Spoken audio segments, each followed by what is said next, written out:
Assalamualaikum Bang Ihsanuddin Nursi, apa kabar? Waalaikumsalam warahmatullahi wabarakatuh. Biasa. Baik-baik aja, masih sedikit batuk. Sedikit batuk. Ya memang ini cuaca luar biasa Bang Ihsanuddin Nursi. Ya Bang, ini ada cerita katanya Pak Jokowi kemarin hari Senin itu rapat kabinet bilang kita masuk middle income country yang bagian atas ya, upper.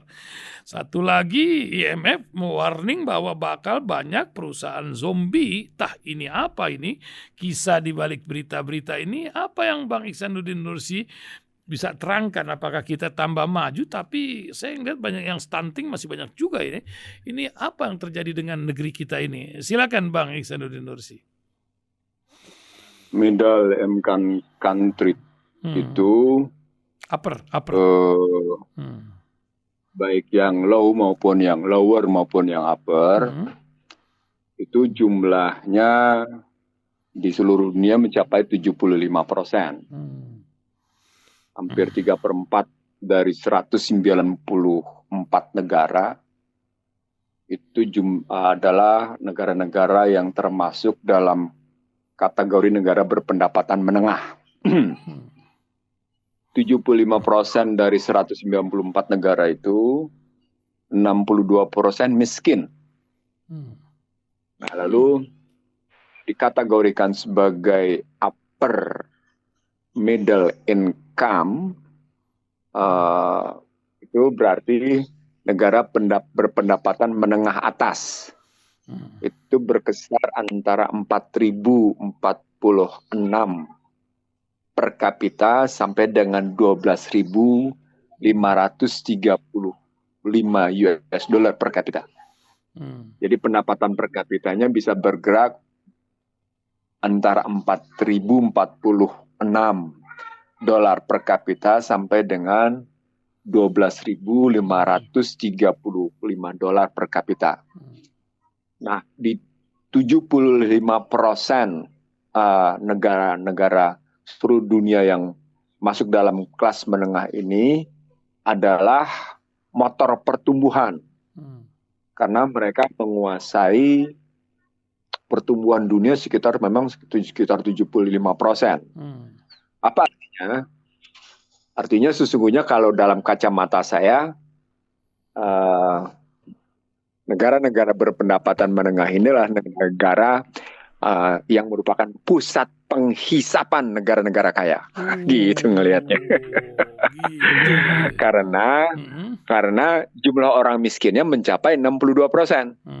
Jadi artinya kalau diambil dari struktur 75% negara-negara seluruh dunia adalah negara berpendapatan menengah, dan dari 75% adalah 62-nya miskin, itu berarti di 75% sendiri itu 20% dari total pendapatan dari 20 penduduknya, 20% adalah menguasai pendapatan kelas atas, 80%-nya miskin. Gitu. Artinya orang kaya dihidupi oleh orang miskin gitu. Dibiayai oleh orang miskin. Jadi artinya pusat dia menjadi mesin pertumbuhan, menjadi mesin pertumbuhan bagi orang kaya, dan menjadi pekerja orang kaya, dan menjadi penyumbang terbesar bagi orang kaya. Gitu. Artinya middle income countries ini perlu dirawat berarti ya, supaya ya produktif terus lah begitu ya. Menjadi kuda teriak, menjadi kuda sapi perah, menjadi sapi perah. Itu tercermin dari impor kita yang sedemikian besar ya di berbagai bidang begitu Bang. Apalagi terus diperintah untuk tidak boleh melakukan hilirisasi. Itu konsisten itu. Itu konsisten tuh. Jadi betapa konsistennya. Kemarin lu Pak tidak Luhut boleh ngurusin lu tidak boleh ngurusin hilirisasi. Berhentilah melakukan kebijakan hilirisasi. Artinya apa? Itu disamakan dengan perekonomian terjajah, karena dari zaman penjajah hingga sekarang yang terjadi adalah kita mengekspor barang-barang mentah gitu.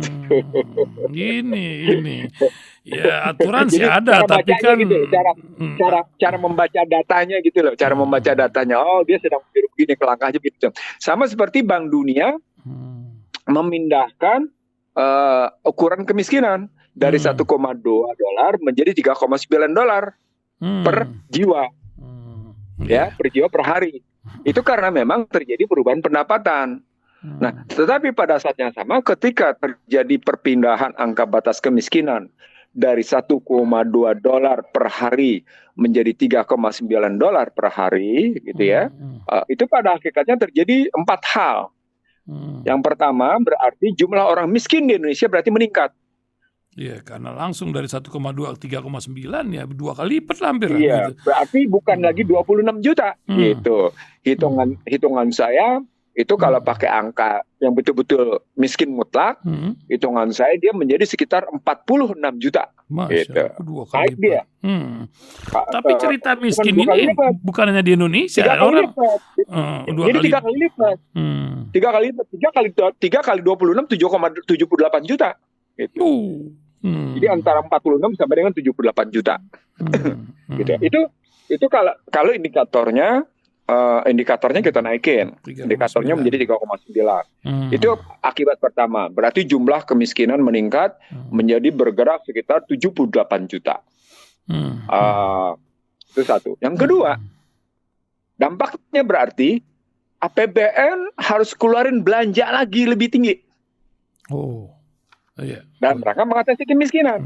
Dia ini menstabilkan harga. Middle income ya. Jadi ini omongan ini di konteksnya dalam rangka upper middle income country, gitu ya. APBN harus naikin pembiayaan.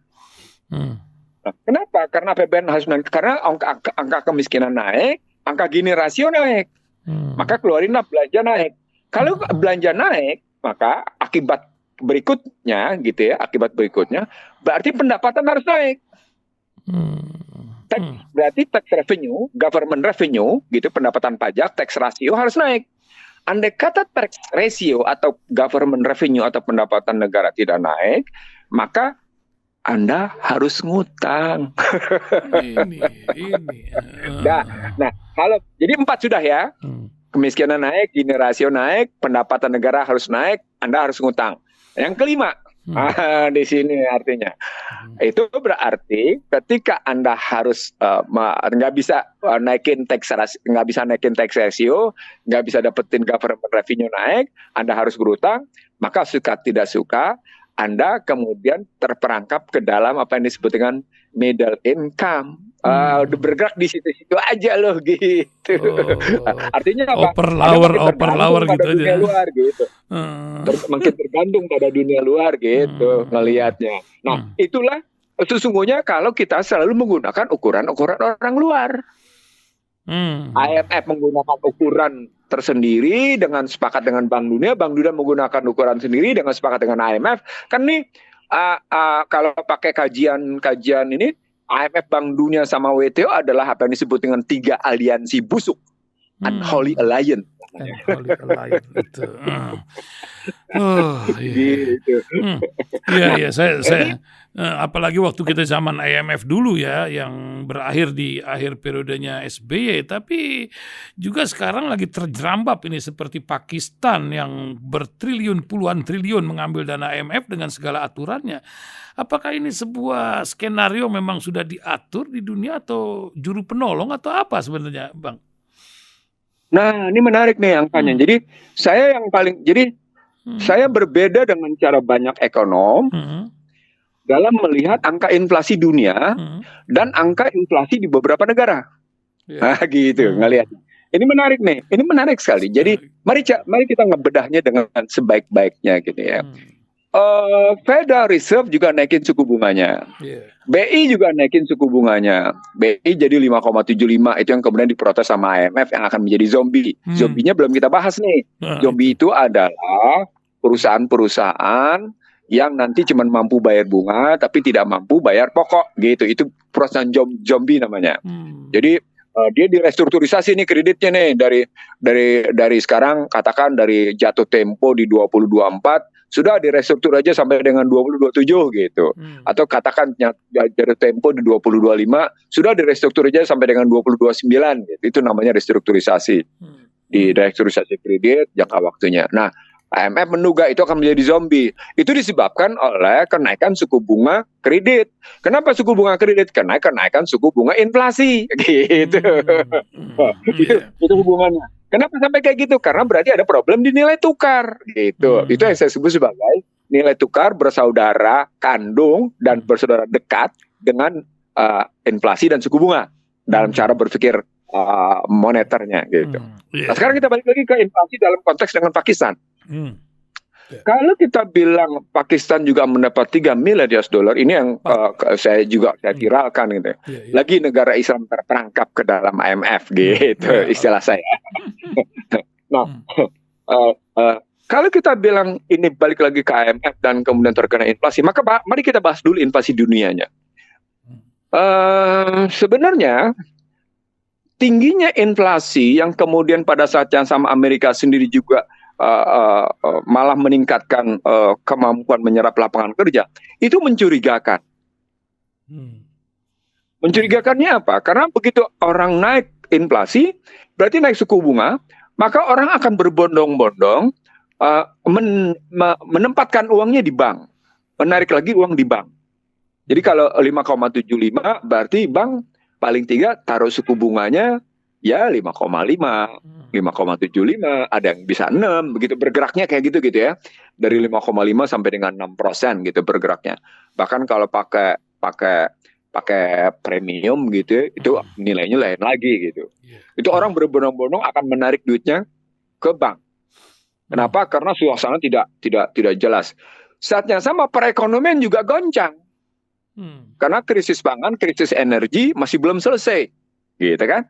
Krisis pangan, krisis energi karena kaitan perang Rusia Ukraina masih tetap berkepanjangan. Pasokan gandum terpengaruh. Nyetop gandum sekarang Rusia. Iya. Pasokan gandum terpengaruh, pasokan gas terpengaruh gitu. Keuangannya masih bermain dalam posisi ketidakjelasan, istilah saya. Fukanya masih berlanjut, turbulensinya masih berlanjut, disrupsinya masih berlanjut. Kalimatnya begitu gitu kalau pakai bahasa sana ya. Kalau pakai bahasa hari-harinya, ini gonjang-ganjing gejolaknya ini nggak berkejelasan nih kemana larinya, gitu. Kemana ujung-ujungnya. Nah, kalau inflasinya naik, suku bunganya naik, nilai tukarnya terpengaruh, orang lari ke bank, maka duit semuanya masuk, duit cenderung lari ke bank, maka sesungguhnya ini mengarah ke sesungguhnya pemberlakuan model bagaimana bank, hati-hati ucapan saya di sini. Hati-hati ucapan saya di sini. Bank menjadi sarana utuh, menjadi sarana terbaik untuk memberlakukan digital currency setelah berhasil menghimpun dana masyarakat. Jadi arahnya digital currency. Karena mereka memang mau melakukan digital currency.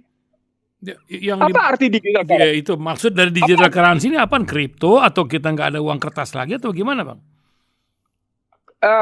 Paperless. Paperless gitu. Semuanya pakai gadget, pakai apa gitu, pakai card gitu. Yes. Yes. Belanja. Nah, kalau dia paperless gitu ya, paperless dan arahnya ini bukan persoalan Bitcoin atau kripto, bukan soal itu, tapi kata kuncinya adalah paperless-nya dulu. Kalau dia masuk dalam paperless, maka sesungguhnya dunia sudah dalam kendali sistem pengendalian keuangan internasional. Jadi masuk dia dalam sistem pengendalian internasional dalam paperless-nya itu baik karena dilakukan oleh yang namanya tiap bank sentral. Padahal organisasi bank sentral yang ada di Davos di bawah Bank for International Settlement itu mengendalikan secara menyeluruh bank-bank sentral di seluruh dunia. Ini keluar di Prahara Bangsa nih buku saya nih. Ini kejadian sekarang ini sudah mulai kita. Saya ngomong sambil ketawa-tawa kayak gini karena banyak orang mencibir kan cara-cara saya membaca ke depan. Cara-cara saya membaca ke depan kan, Ihsanuddin Nursi gitu. Tapi hari-hari ini kelihatan bahwa omongan-omongan saya terbukti gitu ya. Menjadi kenyataan. Sama seperti ketika saya ngomong soal COVID di 27 Januari 2020, orang mencibir gitu kan, nggak percaya. Tapi kemudian terbukti. Sama juga seperti omongan saya seperti sekarang. Tapi silahkan mencibir. Tapi Allah memberikan petunjuk bagi saya, begini cara membacanya. Begitu. Ya orang ngeri itu waktu ente ngomong ini, Bang. Tahun depan ini penyakit tambah lagi. Itu orang ini mau dibilang nggak bener tapi kejadian. Tapi balik lagi ke masalah Pakistan ini. Lanjut lagi, Bang. Iya, dan kenyataan gitu. Dan kenyataan itu digital currency nanti akhirnya hubungannya dengan One Health.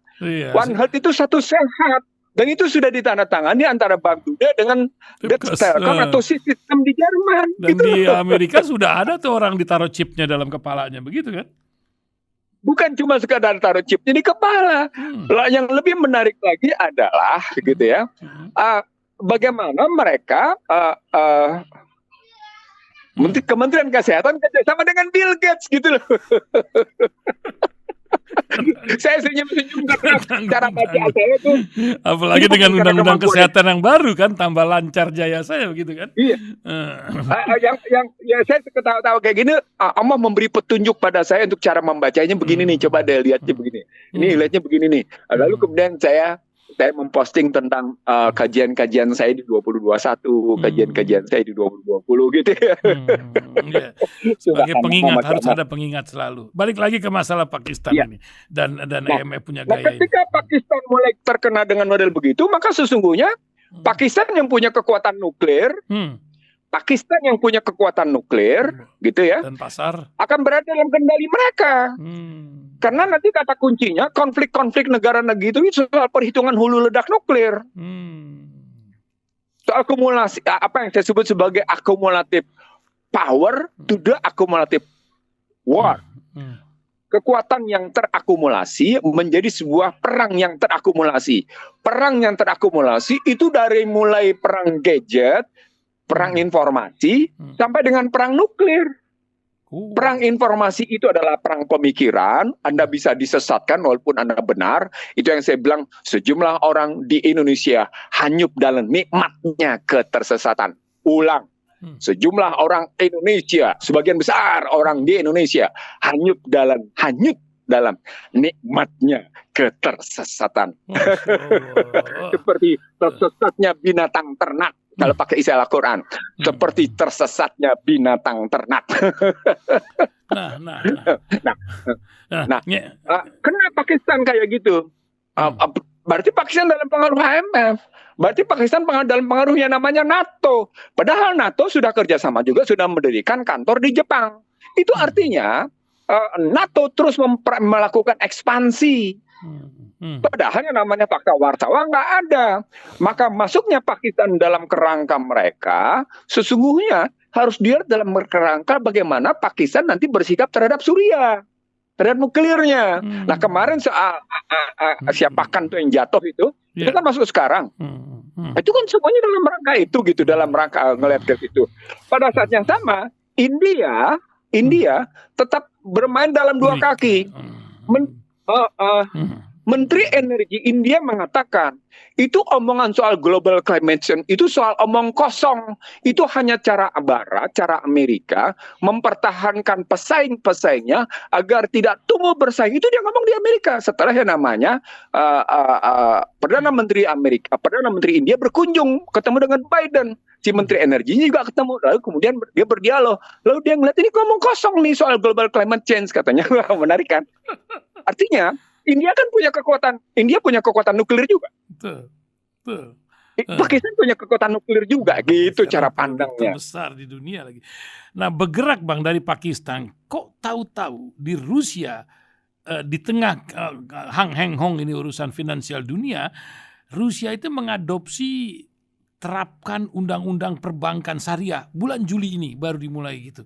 Apa yang terjadi di sana? Negeri yang katanya komunis kok, yang LGBT dilarang, didenda. Sekarang malah ekonominya mau disyariahkan. Apa yang terjadi sebenarnya, Bang? Ada lagi pendapat yang menarik dari Putin. Pembakaran atau diskriminasi terhadap Al-Quran, penghinaan terhadap Al-Quran, itu sama dengan tindakan kriminal katanya. Jadi Putin ini menarik. Putin makin populer baik di Timur Tengah maupun di berbagai negara ketiga sekarang ini. Begitu. Menurut saya itu lagi-lagi bukti kajian saya dirhasil benar bahwa Putin menganut aliran Kristen Ortodoks. Kristen Ortodoks basisnya Barnabas. Barnabas dekatnya dengan Al-Quran gitu. Itu.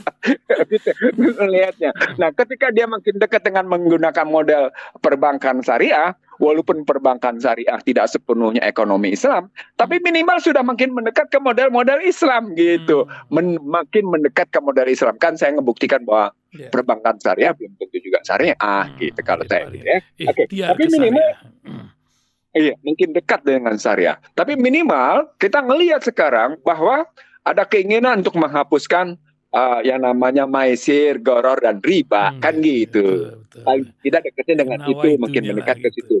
Nawaitunya begitu. Oke, kita terima. Tapi lagi-lagi menggambarkan bahwa jalan keluar atas kemulut dunia, jalan keluar atas prahara bangsa, itu tidak ada lain adalah Islam, seperti pidato saya itu gitu.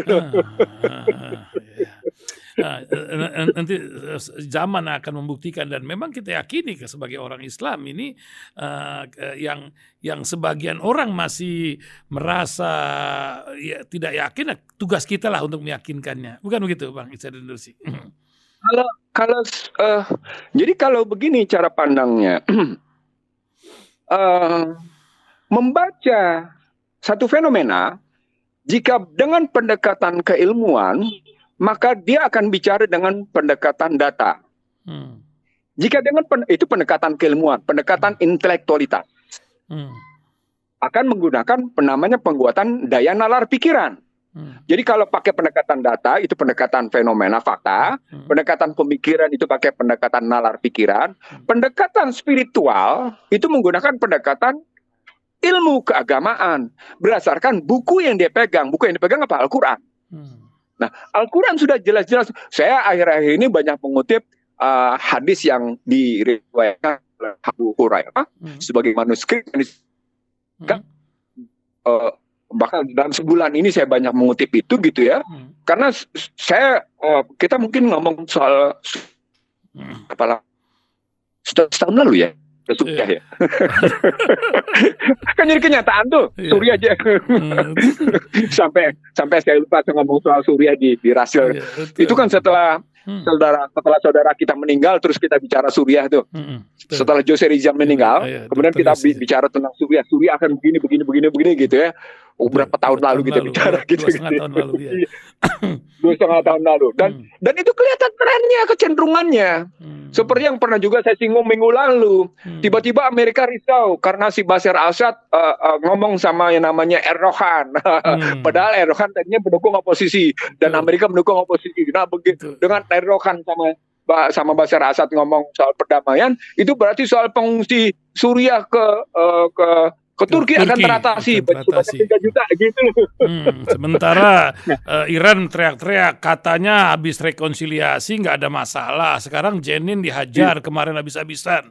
Apa buktinya itu menyebabkan Saudi makin jauh lagi dari kemauan Amerika. Itu merembet kita nih ke negeri-negeri global. Begitu Bang, ini konflik terus dijaga. Jadi artinya sesungguhnya apa yang saya sebut sebagai turbulensi kalau pakai istilahnya Alan Greenspan, atau kita gunakan istilah VUCA atau BANI, atau kita gunakan istilah disrupsi gitu ya, itu makin menunjukkan bahwa sesungguhnya memang ada yang ingin menjungkir balikan kebenaran hakiki lewat kemajuan teknologi, lewat kemampuan dia mendominasi dunia. Itu kata kuncinya. Jadi melalui penguasaan teknologi, keuangan, pangan, energi gitu ya, mereka itu ingin menjungkir balikan hakikat kebenaran gitu. Nah itu yang mestinya disadari.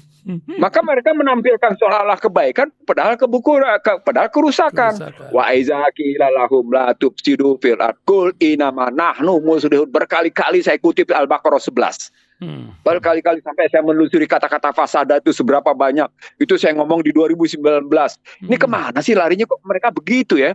Saya ngomong di masjid gitu berkali-kali soal fasada gitu ya. Ini kok kenapa begini sih? Menarik sekali ini pertarungan dunia, karena saya ngelihat di 2019 itu sebelum kejadian 2020 ada kecenderungan besar yang makin masalahkan, seperti pernyataan Trump yang menyatakan bahwa Washington menjadi pusat pemerintahan dunia, Yerusalem menjadi pusat spiritual bumi gitu ya, lalu menjadi pusat kerajaan dunia. Loh ini apaan ini? Ini kan berarti mereka nggak mau menerima Ka'bah, mereka mau menyatakan bahwa kiblat manusia di sedunia tetap kembali ke Daud. Itu kan gitu berpikirnya. Kalau kayak gitu. Ini yang menjadi sorotan dunia. Dari mancanegara kita balik ke akal sehat di dalam negeri, Bang Ihsanuddin Nursi. Ini lagi ada uji akal sehat kita ini. dunia akan terpengaruh oleh bola. Bola itu menjadi patokan kesuksesan sebuah negara, walaupun Indonesia masih di ranking berapa tuh, 140 berapa, lupa saya. Bukannya naik malah turun. Yang jadi masalah adalah sebuah akal sehat ketika sebuah stadium dibangun dengan berapa, 4,08 triliun, tapi akan direnovasi dengan 5 triliun. Itu Jakarta International Stadium. Ini akal apa yang kita pakai di tengah hutang yang berhamburan di negeri ini? Nampaknya kita ini apa ya, kalau Betawi bilang biar rugi asar kesohor atau bagaimana gitu Bang. Ini kan kita kan diajarkan jangan besar pasak dari tiang. Selalu diajarkan dari sekolahan. Tapi kan kita ngelihat ini kok utang lagi, bangun segini ini. Apa yang terjadi sebenarnya yang pengen kita nalarkan pagi hari ini? Silakan Bang Ihsan Prinsi. Hilangkan legasinya Anies Baswedan. Hilangkan dulu. Oh gitu. Hilangkan legasinya Anies Baswedan. Itu yang orang tidak baca. Kalau nanti renovasi itu menghilangkan, ini bukan lagi produknya Anies Baswedan, ini sudah produknya Erick. Oh iya, sudah produknya Dito bersama Erick, gitu kan? Dito yang baru kemarin dipanggil kejaksaan itu ya, betul. Iya, lanjut. Iya, begitu jadi ceritanya kan? Kan begitu jadi jatuhnya. Itu yang pertama, hilangkan legasi Anies Baswedan. Itu legasinya Anies Baswedan. Itu yang pertama. Yang kedua soal biaya dari 4, sekian menjadi 5 triliun gitu ya. Ini kan mau pemilu. Sambilan. Oh iya dong. Mari kita lihat proyek-proyek yang tidak perlu itu kelihatan menjadi kelihatannya terjadi proyek pembenaran. Bukan proyek yang benar, tapi proyek pembenaran. Termasuk 3,3 juta hektar lahan sawit itu gitu Bang? Termasuk. Itu proyek pembenaran itu. Akan begitu gitu. Ini kan mau pemilu. Anda bisa lihat deh, setiap pemilu pasti akan ada besar-besaran. Oh iya, hal-hal yang dalam kayak gitu. Itu artinya demokrasi liberal itu bukan hanya menguras hakikat nilai-nilai kemanusiaan menjadi nilai-nilai material, tapi sekaligus menguras keuangan menjadi semua orang diajak untuk berebut sesuatu yang tidak layak diperebutkan. Silakan memperebutkan bangkai. Udah ada tuh tertera dalam narasi-narasi kerasulan gitu. Iya, silakan Anda memperebutkan bangkai gitu loh. Itu begitu gitu kalau kita ngambilnya begitu. Itu jadi kita ngelihatnya begitu kalau ngambil. Nah, berikutnya yang ketiga gitu ya, mesti kita lihat. Ini mari kita ambil sekarang apa yang disebut dengan standarisasi FIFA. Gitu. Kenapa kalian menyatakan, pertanyaannya begini sederhana. Kenapa kalian menyatakan ini tidak sesuai dengan standarisasi FIFA? Maka kata kuncinya pertama adalah buatlah pemerintah Republik Indonesia tentang matrikulasi standarisasi FIFA dan kenyataan yang ditemukan pada JIS yang dibuat oleh Anies Baswedan dan kemudian Anda mau bikin apa? Begitu dong mikirnya. Baru masuk akal, itu gitu. Baru fair. Standarisasi FIFA begini, yang Anies Baswedan bikin begini, yang dikehendakiannya begini. Begitu. Maka 5 triliun itu menjadi fair. Itu namanya kebijakan yang baik dan benar. Begitu. Berpikirnya begitu. Kadang-kadang saya berpikir ini benar kata Raja Belanda. Ini gara-gara perbudakan masa lalu, dia kan sampai minta maaf tuh. Bekasnya sampai sekarang tuh masih ada itu bekasnya gitu. Bukan begitu Bang? Nah ini juga tidak fair si Belanda ini. Nggak fair Belanda ini. Gimana Bang kabarnya? Belanda ini menjajah kita luar biasa. Masya Allah. Ini kan 3G, bagian dari 3G. Jadi kalau kita ngambil konsep apa yang kemudian Belanda minta maaf, terbayang nggak dia tidak pernah menyatakan pengakuan kedaulatan sebelumnya namanya hutang kita kepada dia. Betul. Yang sebenarnya hutang itu dipakai dalam rangka aksi militer 1 dia dan aksi militer 2 dia. Itu kemudian kita yang biayai dan dia tidak pernah mau mengakui kedaulatan kita sebelum itu lunas. Lalu kemudian malah dia minta maaf. Padahal kerusakan yang dia bikin luar biasa. Veteran-veteran kita dibayar sama uang kita sendiri berarti kan? Ditembaknya itu kan? Bukan sekedar itu. Nanti saya bilang lagi. Bahkan Marshall Plan yang dari Amerika itu diambil. Innalillah. Jarang orang tahu ini. Taunya kan dia Belanda bantu pakai apa tuh dulu IGGI atau apa gitu kan? zaman itu ya. Sebenarnya begini, Hmm. Ah, dalam konstruksi Orde Baru, karena Orde Barunya di bawah mafia Berkeley, maka keberpihakan kita kepada Barat terlampau berlebihan. Di bawah reformasi yang pertama, reformasi era pertama, kita mencoba berpihak lagi tetap mungkin makin lebih dalam lagi ke Barat. Di bawah reformasinya namanya Joko Widodo, mencoba bermain di dalam dua pilar, di dalam dua karang besar, tapi tidak mampu. Itu problematiknya. Itu problematiknya. Nah, ketika Belanda menyatakan minta maaf, mari kita lihat sekarang. Apa yang kita dapat dari Belanda dengan pernyataan maaf itu? Kita boleh bilang, forgive but not forget. Ya. Kan gitu. Forgive but not. Bukan kemudian kita dendam, bukan. Menjadi catatannya karena problematiknya adalah 3G. Gitu kan ceritanya. Ini nih, yang 3G ini pendengar pengen tahu maksudnya apa Bang gitu Bang? Gold, gospel, and glory. Nah itu. Glory, itu jelas. gold, and gospel. Di situ, di balik itu. Apa masih berlaku Bang? Ya, terutama yang gospelnya di tengah banyak orang-orang Belanda sendiri yang pada ateis sekarang ini. Gimana Bang Ihsanuddin Nursi melihatnya? Masih berlaku, karena pada akhirnya perang agamanya tetap berlanjut. Kan perang agamanya masih berlanjut. Buktinya Al-Quran dibakar. Ini. Buktinya mereka menyebarluaskan LGBT. Oh, iya berlawan. LGBT itu adalah Itu perang bagian tanpa dari perang, gospel. tapi itu perang itu perang peradaban gitu. Kalaupun tidak gospel dalam betul, iya. Ini yang mesti diketahui ini. Ini sebuah peperangan yang ada di depan rumah kita atau di rumah kita masing-masing, begitu kan? Iya, jadi kalau kita ngambil begini, ampuni aku ya Mah, saya terus terang gitu ya, dalam safari dakwah saya ke berbagai daerah, dalam safari dakwah saya di beberapa masjid di pinggir Jakarta dan di tengah kota Jakarta, khususnya di Jakarta Selatan gitu ya, saya menyebut gini loh, perang peradaban itu adalah perang tanpa perang, karena perangkat perangnya sudah masuk ke ruang tidur kita. Karena perangkat perangnya sudah berada nempel sama diri kita. Apa itu? Gadget. Nah, menempelnya apa? Itu lihat perilaku-perilaku di mana orang menjadi LGBT. Lihat kemudian soal aborsi itu. Gitu loh. Itu perang peradaban gitu ngelihatnya. Nah, kalau kita menyadari itu, maka sesungguhnya saya mau bilang nih, reformasi memang telah begitu jauh merusak masyarakat Indonesia, baik secara politik, sosial maupun ekonomi. Jadi reformasi telah begitu jauh merusak masyarakat Indonesia, makin rusak masyarakat kita. Suka tidak suka, Anda jangan bilang reformasi telah berhasil. Berhasil apaan? Anda bilang jangan politik gaduh dong. Politik gaduh itu karena hasil reformasi. Anda pernah punya seorang presiden, saya nggak usah sebut siapa presidennya. Kita tidak perlu mengatakan politik gaduh. Seorang presiden menyatakan saya ikut campur, saya tidak netral. Itu reformasi. Jadi di satu sisi ada yang menolak untuk tidak menjadi politik gaduh, tapi sisi lain ada presiden menyatakan saya tidak netral, saya cawe-cawe. Itu politik reformasi. Anda mau bilang apa? Itulah produk reformasi. Dan itu perang peradaban.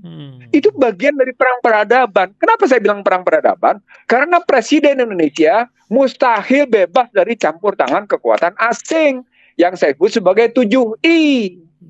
Ada invasi, ada intervensi, ada infiltrasi, ada interferensi, ada intimidasi, ada indoktrinasi, ada inflasi gitu. Semuanya lengkap masuk deh di dalamnya gitu. IMF ngomongannya itu indoktrinasi. Bank Dunia ngomongnya itu indoktrinasi. Dia intimidasi sekaligus. Dia kasih lagi inflasi gitu loh. Dia kasih lagi invasi. Dia campur tangan. IMF itu salah loh dalam memperbaiki reformasi ekonomi Indonesia dan mengakui dan minta maaf. Cuma minta maaf. Maaf. Tapi kan udah telanjur judulnya. Maaf deh. Ya, dan terus terang, saya adalah salah seorang yang menggugat IMF di International Tribune. Karena kesalahan IMF hanya 21 orang yang itu terlibat, salah satunya saya. Ya, memang. Gitu. Kalau kemudian saya jadi salah satu orang yang dimusuhi dalam panggung politik praktis di Indonesia karena gugatan-gugatan kayak gitu, alhamdulillah saya menikmati. Gitu. Itu dia. Yang menikmati itu yang jarang. Artinya Anda menikmati sebuah peran ketika menjadi pengingat di tengah-tengah orang yang menabrak tembok tebal lah. Resiko itu Anda selalu ambil begitu Bang Ihsan. Ya, risiko itu bahkan bukan cuma sekedar risiko nyawa saya ambil itu. risiko dijelek-jelekin nama baik, bahkan sebuah media nyebut saya sebagai dua media besar gitu, 3 media besar membunuh karakter saya. Saya nikmati, alhamdulillah ala kulli hal. Saya membuktikan reputasi dan kredibilitas saya gitu. Walaupun Bank Dunia mengatakan Indonesia ini tahan guncangan eksternal, itu apa pujian macam apa itu dari Bank Dunia, atau memang ada udang di balik lempeng terhadap pujian-pujian? Kita ingat dulu sebelum nyungsep juga banyak pujian terjadi gitu. Gimana Bang? Pujiannya sederhana sekali, bahwa itu bukan pujian, itu vonis. Vonisnya adalah agar Anda tetap berada dalam posisi ketergantungan pada pinjaman bilateral dan pinjaman pasar. Lalu Anda tunduk pada sistem-sistem yang kami tentukan, antara lain digital currency, antara lain One Health, jadi semua yang besar itu bagian dari itu gitu, itu pujian, padahal sesungguhnya Anda sedang divonis gitu. Itu kalau ada orang bilang itu pujian semua, dia nggak ngerti masalah tuh. Oh gitu. Sorry itu sih ya, harus saya bilang. Pujian, dia nggak ngerti akar masalah. Vonis. Itu vonis. Sudahlah, itu indoktrinasi. Anda harus ikut kami, suka tidak suka. Jadi pujian itu adalah indoktrinasi, adalah sekaligus intimidasi Anda tetap ikut kami gitu. Anda tidak boleh ikut-ikutan BRICS karena Indonesia sudah melirik BRICS gitu. Dan juga sudah mulai mengolah bahan mentah. Ini kan nikel yang lagi tadi Bang Ihsan Nursi bilang tidak boleh keluar dalam keadaan masih mentah. Ini yang Pak Luhut mau ke Amerika ini kan. Tapi Bang, ini cerita masalah energi listrik ya. Tapi saya kemarin baca berita itu ada penemu Indonesia dibawa ke Italia itu, Nikuba, air. Sementara listrik lagi digadang-gadang, di depan mata ada energi air. Kita ingat dulu kan steam kapal kereta api pakai air. Apakah ini sebuah fenomena yang akan juga berakhir listrik ini? Dan apakah ada orang mau membunuh teknologi yang baru ini dengan hidro ini, Bang? Sebenarnya hydrogen power, ini dikenalnya sebagai hydrogen power namanya. Jadi saya kebetulan research, tentu virtual research ya, tentu saya lakukan virtual research. Dalam virtual research saya, sesungguhnya hydrogen power itu sudah ditemukan ketika bom atom itu. Itu bom atom, itu hydrogen power, gitu ya. Cuma bentuknya bom, ya. Oke. Dia berlanjut sebenarnya sampai dengan sekarang. Dalam posisi terakhir antara thermis power menjadi electrical power, gitu ya. Electrical power ini kayak electric vehicle. Kan kalau mesin-mesin sekarang yang sedang beredar banyak ini di dunia kan sebenarnya thermis power. Jadi bahan bakar dibakar menjadi kekuatan mechanical. Gitu kan, thermis power jadi menjadi namanya mechanical power, bergerak dia. Thermis energy menjadi mechanical energy. Nah, kalau hydrogen power adalah bagaimana air menjadi sebuah kekuatan, lalu kemudian mampu menggerakkan seperti mesin uap itu tadi contohnya, gitu ya. Nah, sebenarnya sampai dengan saat ini risetnya masih berlangsung. 10 keluarnya 40, 10 keluarnya 4. Jadi kalau dimasukin 10, kekuatan 10, inputnya 10, keluarnya baru 4. Nah itu riset yang terjadi di Eropa, di Jepang, di Korea, masih seperti itu hydrogen powernya. Kalau menggunakan hydrogen power untuk yang namanya mobil. Nah yang menarik, Nikuba ini, saya tidak tahu sampai seberapa, saya terus terang saya belum mengetahui soal perhitungan efisiensinya. Jadi kan kalau kita menggunakan kekuatan energi, kekuatan mekanikal, tadi kekuatan gerakan termis menjadi gerakan mekanikal, menjadi gerakan panas menjadi gerakan elektrik menjadi gerakan mekanik gitu ya. Itu kan harus dihitung inputnya berapa, outputnya berapa. Untuk menunjuk bahwa dia efisien gitu loh. Bahwa itu layak diproduksi gitu misalnya. Electric vehicle untuk bus juga masih belum efisien. Contohnya Transjakarta itu menggunakan electric vehicle itu bawa baterainya ton-tonan itu. Nah, kalau kemudian truk kontainer harus menggunakan electric vehicle, menggunakan elektrik, itu bawa baterainya, jumlah baterainya juga berat sekali. Mobil-mobil yang beredar sekarang ini, misalnya saya nggak usah sebut merek ya, nanti kita jadi kampanye. Mobil mereka. Yang Korea, yang Cina, itu yang juga apa jumlahnya ton-tonan. Yang mobil kecil itu beratnya 1,2 ton. Yang mobil kecil itu. Ada mobil lebih gede lagi jumlahnya sampai 1,4 ton. Nah itu dengan charging sekian lama, daya tempuh 300 sekian kilometer. Nah, itu electric vehicle dengan output yang masih dianggap efisien. Pada hydrogen power itu masih dihitung masih 10 melahirkan 4. Itu yang dianggap tidak efisien. Di beberapa negara sudah 10 melahirkan 6. Jadi masih bergerak. Nikuba ini yang ditemukan di Cirebon, saya tidak tahu nih efisiensinya kayak gimana sehingga seliter Cirebon Semarang bolak-balik. Sampai kayak gitu itu saya nggak ngerti nih. Saya belum dapat. Nanti kapan-kapan kita undang ke sini beliau nih. Kita jemput lah dari Cirebon.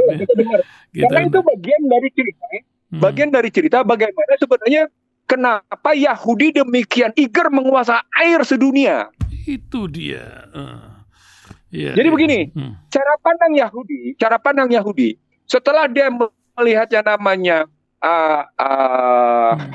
energi berbasis fosil, itu kemudian dia melihat energi berbasis air. Masya Allah. Maka kemudian gerakannya ini terjadi sejak yang namanya awal abad 21 ya. Ketika namanya Al Gore berkampanye unconvenient the truth atau dengan global climate change yang pada akhirnya adalah nanti digital currency juga ujungnya. Jadi global climate change itu adalah digital currency. Posisinya hakikatnya adalah one word currency, one word governance gitu.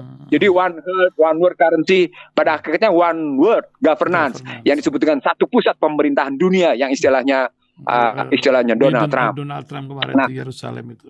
Iya, kemarin begitu. Nah, kalau kita ngambilnya begitu, maka sesungguhnya yang harus kita lihat dalam kerangka hydrogen power ini adalah tiap negara dengan kemajuan teknologinya yang mempunyai air akan kemudian punya kemampuan luar biasa untuk menumbuh kembangkan teknologi. Nah itu mereka tidak ingin. Ada negara yang punya kemampuan teknologi mengambil alih kelebihan keunggulan teknologi mereka gitu. Ya Bani Israel guru nikmati allati an'amtu alaikum wa ani fadutukum bil alamin. Mereka nggak mau tuh.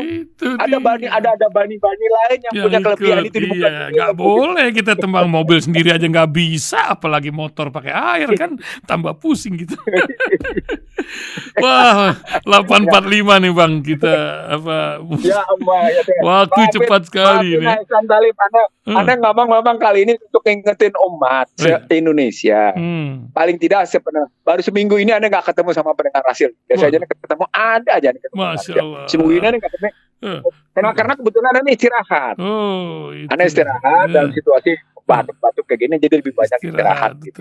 Betul. Jangan kebanyakan. Tapi lewat Rasil Anda kembali ngingetin. Anda lagi-lagi mengingatkan wa tawasaw bil haq wa tawasaw bis sabr.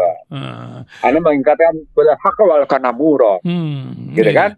Lalu dengan prinsip marinas anfa'hum linnas gitu. Nah, harus ketahui nih bahwa situasi ke depan tidak lebih mudah. Anda tidak nakut-nakutin. Tapi Allah selalu memberikan jalan keluar sepanjang kita berpedoman pada ajaran. Nah, itu penting. Kalimatnya di situ. Jadi Allah selalu memberikan jalan keluar sepanjang kita betul-betul istiqomah pada keinginan kita untuk menegakkan dan menolong ajaran. Intan sonoma yang dirukum wa yusabit akdamakum. Itu dia. Subhanakallahumma wa bihamdika asyhadu alla ilaha illa anta. Boleh. Assalamualaikum warahmatullahi wabarakatuh. Salam dari Bang Deddy Miing, Bang Iksan University itu. Barusan dia salam ke saya.